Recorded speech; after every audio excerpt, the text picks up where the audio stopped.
जय श्री कृष्ण।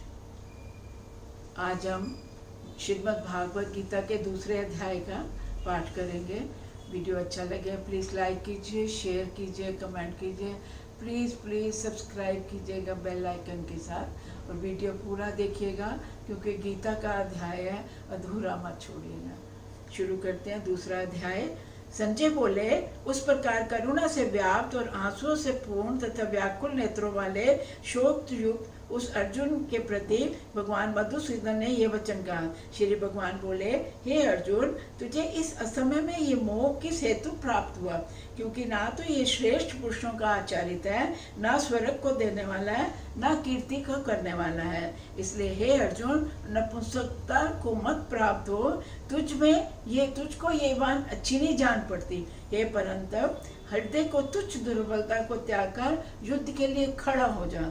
अर्जुन बोले, हे मधुसूदन, रणभूमि में किस प्रकार मैं भीष्म पितामह द्रोणाचार्यों के विरुद्ध लड़ूंगा? क्योंकि हे हरिसूदन, ये तो दोनों पूजनीय हैं। इसलिए इन महानुभाव गुरुजनों को मारकर मैं इस लोक में भिक्षा का अन्न भी खाना कल्याणकारी नहीं समझता हूँ, क्योंकि गुरुजनों को मारकर भी इस लोगों में रुद्र से सने हुए अर्थ और काम रूपी भोगों को ही तो भोगूंगा।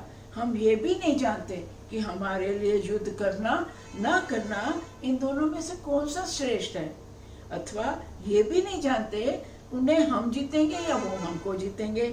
और जिनको मारकर हम जीना नहीं चाहते वे ही हमारे आत्मीय अपने धृतराष्ट्र के पुत्र हमारे मुकाबले में खड़े हैं। इसलिए कायरता रूप दोष में उपरीत हुए स्वभाव वाले तथा धर्म के विषय में मोहित चित हुआ मैं आपसे पूछता हूँ कि जो साधन निश्चित कल्याणकारक हो वह मेरे लिए कहिए, क्योंकि मैं आपका शिष्य हूँ, इसलिए आपकी शरण में आया हूँ। मुझको शिक्षा दीजिए। ये है जैसे उसने अपने आप को श्री कृष्ण को सौंप दिया। मैं आपका शिष्य हूँ, इसलिए मैं आपकी शरण में आया हूँ, मुझको शिक्षा दीजिए। क्योंकि भूमि के निष्कंटक धन धन्य संपन्न राज्य को और देवताओं के स्वामी पने को प्राप्त होकर भी मैं उस पर्याय को नहीं देखता जो मेरी इंद्रियों को सुखाने वाला शोक को दूर कर सके। संजय बोले, हे राजन, निद्रा को जीतने वाले अर्जुन अंतर्यामी श्री कृष्ण महाराज के प्रति इस प्रकार कहकर वह श्री गोविंद भगवान के युद्ध नहीं करूंगा ये स्पष्ट कहकर चुप हो गए। हे भरतवंशी धृतराष्ट्र, अंतर्यामी कृष्ण महाराज दोनों सेनाओं के बीच शोक करते हुए उस अर्जुन को हंसते हुए से ये वचन बोले।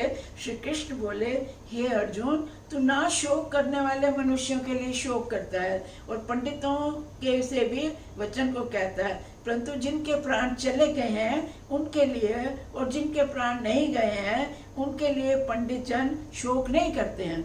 ना तो ऐसा ही है कि मैं किसी काल में नहीं था, तू नहीं था, अथवा ये राजा लोग नहीं थे, और ना ही ऐसा है इससे आगे हम सब नहीं होंगे।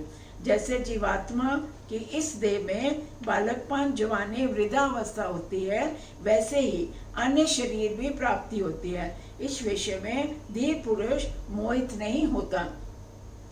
हे कुंती पुत्र, सर्दी गर्मी दुख सुख देने वाले इंद्रियों और विषयों के संयोग तो उत्पत्ति विनाशील और अनित्य हैं। इसलिए हे भारत, उसको सहन कर, क्योंकि हे पुरुष श्रेष्ठ, दुख सुख को समान समझने वाला जिस धीर पुरुष को ये इंद्रियों और विषयों के संयोग व्याकुल करते हैं वह मोक्ष के योग्य होता है। असत वस्तु की जो सत्ता नहीं है, सत्य का अभाव नहीं है, इस प्रकार इन दोनों का ही तत्व ज्ञानी पुरुषों द्वारा देखा गया है। नाश रहित तो तू उसको जान जिससे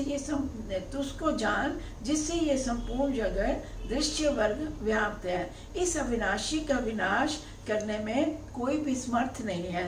उस नाश रहित अप्रमेय नित्य स्वरूप जीवात्मा के ये सब शरीर नाशवान कहे गए हैं। इसलिए हे भरतवंशी अंशु अर्जुन, तू युद्ध कर। जो इस आत्मा को मारने वाला समझता है तथा जो इसको मरा मानता है वे दोनों ही नहीं जानते, क्योंकि आत्मा वास्तव में ना तो किसी को मारता है ना किसी के द्वारा मारा जाता है। ये आत्मा किसी काल में भी ना तो जन्मता है ना ही मरता है, तथा ना ये उत्पन्न होकर और फिर होने वाला ही है, क्योंकि ये अजन्मा, नित्य, सनातन, पुरातन है। शरीर के मारे जाने पर भी आत्मा नहीं मारा जाता। हे पृथ्वीपुर अर्जुन, जो मनुष्य इस आत्मा को नाश रहित, नित्य, अजन्मा, अव्यय जानता है, वह पुरुष कैसे किसको मरवाता है और कैसे किसी को मारता है। जैसे मनुष्य पुराने वस्त्रों को त्याग कर दूसरे नए वस्त्र धारण करता है, वैसे ही जीवात्मा पुराने शरीर को त्याग कर दूसरे नए शरीरों को प्राप्त करता है।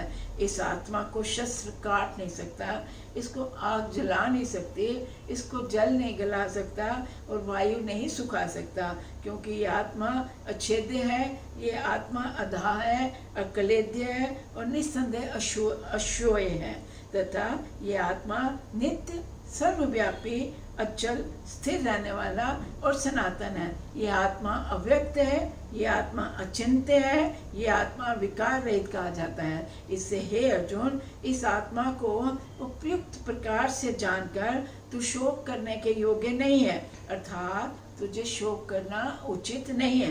किंतु यदि तू आत्मा को सदा जन्मने वाला और सदा मरने वाला मानता है, तो भी हे महाभाव, इस प्रकार शोक करने के योग्य नहीं है, क्योंकि ये मान्यता है कि जन्मे हुए की मृत्यु निश्चित है और मरे हुए का जन्म निश्चित है।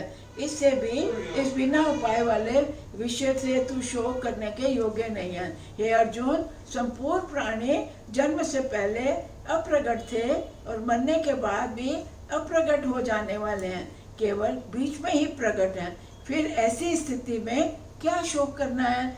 कोई एक महापुरुष ही इस आत्मा को आश्चर्य की भांति देखता है और वैसे ही दूसरा कोई महापुरुष ही इसके तत्व को आश्चर्य की भांति वर्णन करता है, तथा दूसरा कोई अधिकारी पुरुष ही इसे आश्चर्य की भांति सुनता है। कोई कोई तो सुनकर भी इसको नहीं जानता। हे अर्जुन, ये आत्मा सबके शरीर में सदा ही अवध्य है, इस कारण संपूर्ण प्राणियों के लिए तू शोक करने के लिए योग्य नहीं है, तथा अपने धर्म को देखकर भी तू भय करने योग्य नहीं है, अर्थात तुझे भय नहीं करना चाहिए, क्योंकि क्षत्रिय के लिए धर्म युद्ध से बढ़कर दूसरा कोई कल्याणकारी कर्तव्य नहीं है। हे पार्थ, अपने आप को प्राप्त हुए खुले हुए स्वर्ग के द्वार रूप इस प्रकार के युद्ध को भाग्यवान क्षत्रिय लोग ही पाते हैं, किंतु तू इस धर्म युक्त युद्ध को नहीं करेगा तो स्वधर्म और कीर्ति को खोकर कैसे पाप को प्राप्त होगा, तथा सब लोग तेरी बहुत काल तक रहने वाले अब कीर्ति भी कथन करेंगे, और माननीय पुरुष के लिए अब कीर्ति मरण से बढ़कर है। जिनकी दृष्टि में तू पहले बहुत सम्मानित होकर लघुता को प्राप्त होगा, वे महारथी लोग तुझे भय के कारण युद्ध से हटाकर मानेंगे। तेरे बैरी लोग तेरे सामर्थ्य की निंदा करते हुए तुझे बहुत से ना कहने योग्य वचन कहेंगे।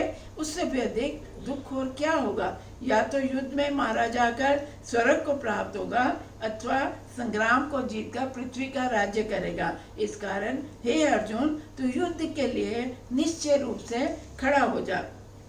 जय पराजय, लाभ हानि, दुख सुख के समान समझकर उसके बाद युद्ध के लिए तैयार हो जा।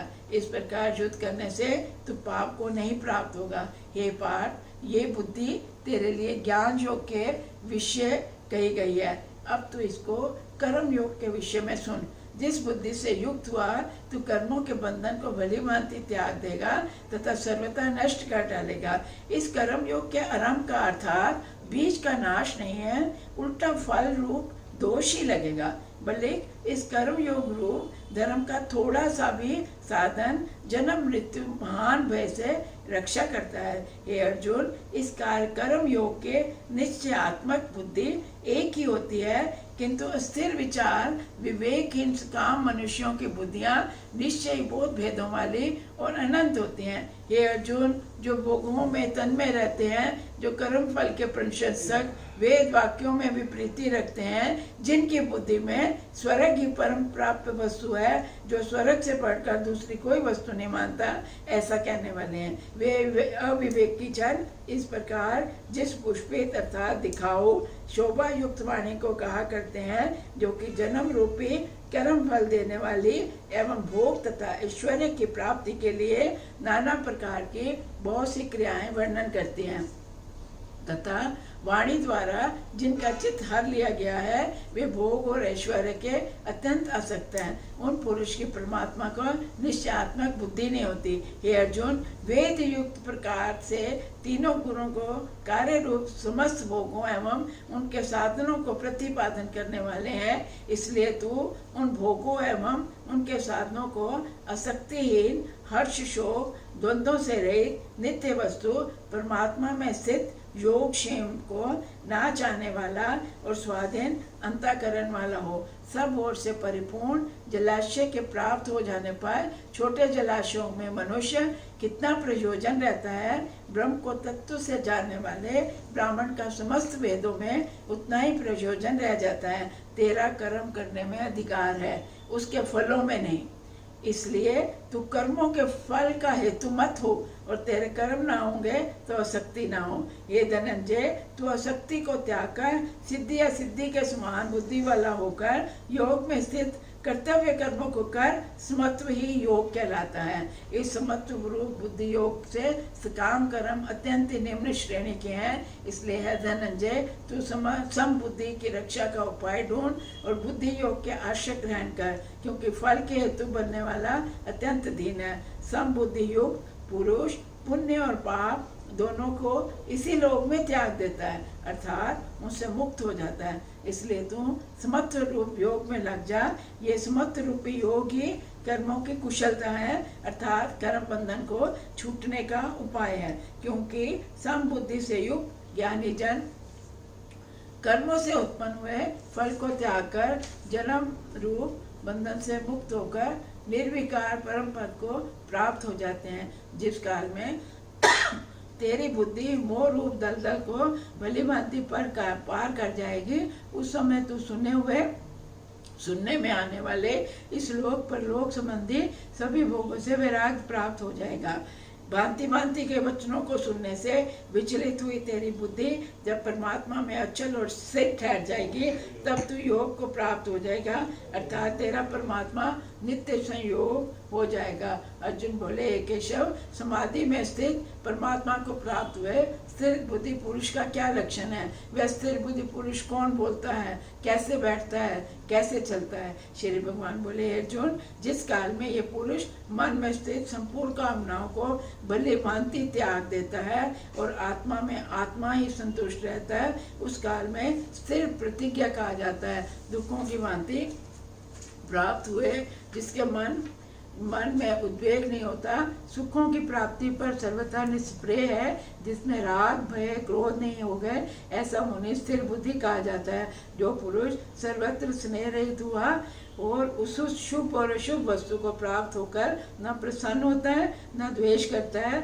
उसकी बुद्धि स्थिर है। और कछुआ सब ओर से अपने अंगों को जैसे समेट लेता है, वैसे ही वह पुरुष इंद्रियों के विषयों को सब प्रकार से हटा लेता है, तब उसकी बुद्धि स्थिर होती है। इंद्रियों के द्वारा विषयों को ग्रहण करने वाले पुरुष के लिए केवल विषय ही निवृत्त हो जाते हैं, परंतु उसमें रहने वाली आसक्ति निवृत्त नहीं होती।